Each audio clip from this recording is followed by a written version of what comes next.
Hi, I'm Johnny from UltimatePapier-mâché.com. I'm going to make a dragon. I hope you make one too.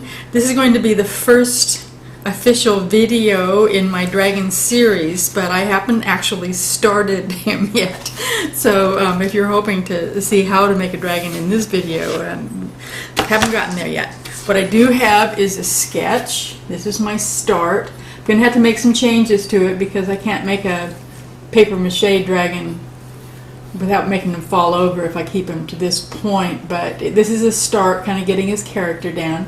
I'm making really nice long legs on the back, using I used a kangaroo for the model for that, longer neck of course. I think personally that dragons were the first people's impression of what dinosaurs looked like. They found the bones and they drew what he would actually look like if it was alive. And that's why I think there are so many different shapes and sizes of dragons all over the world, because there were so many different dinosaurs. I'm just making that up, but I happen to like it.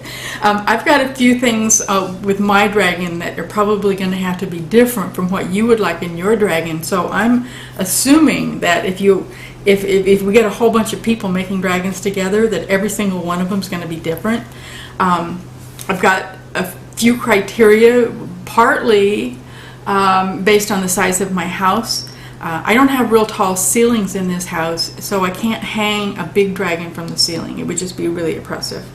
I also don't really want a winged dragon, because if it made it, like on this guy, if I made him like 4 or 5 feet long, which I think I could fit through my doors, and then put wings on him that would actually hold him up, they'd probably have to be a wingspan of maybe 8 or 9 feet, and I don't have room for that. So I'm going to make a wingless dragon.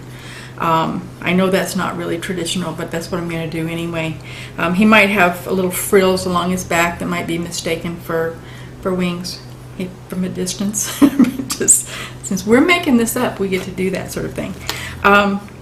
I am going to put some lion feet on his back legs, just because I've seen some dragons that have that kind of feet and I really liked them. The head I'm going to base basically on the shape of the giraffe here, because I just happen to really like that long, thin shape. And he does have kind of a pointy top lip, like a lot of dragons have. When you see different people drawing them, they almost always have kind of a pointy lip, almost a raptor-like look, kind of a raptor lizard kind of combo. So I'm gonna do that. I will have more of a bird-like bone structure here on top, I think. I'll probably use the some horns, just because I really like these horns, and I've seen a couple of horned dragons I think that were really cool. The kudu was in my mass book, and so you've probably already seen him, but this is just made with aluminum foil, crumpled really tight and wrapped around, so it's really strong. I might straighten them out for a dragon and then just put it, put the, well, you can see what I'm doing. Put them where the horns would go if it was not a giraffe. And then I will, let me pull this guy up. I'm going to actually make the head first. In order to make the head, I'm going to use the exact same techniques that I used to make the gorilla mask. If you want to go out to my YouTube channel or my blog, just look up gorilla. It's plaster cloth over clay.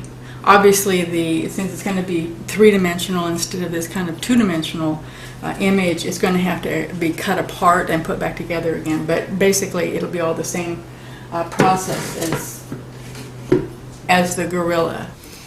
Next time, I'm hoping, and I hope I can get this done in the next couple of days, I'm going to be making the clay shape for the dragon head.